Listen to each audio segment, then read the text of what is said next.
אמרה בגמרא. הגמרא מספרת שאמרה לו אשתו, תראה, אישה גם בכל זאת, קשה לה המצב הזה. הוא נמצא עם המלאכים, אבל לא קשה. אז היא אמרה לו, עד מתי ככה נהיה? עד מתי נהיה ככה? אז היא באה אל בעלה, טוב, התפלל, ירד לה חתיכה של יד של זהב. באה אולי בחלום.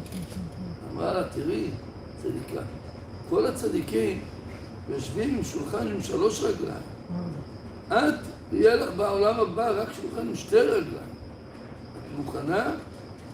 קמה בבוקר, אמרה לבעלה, אני לא רוצה.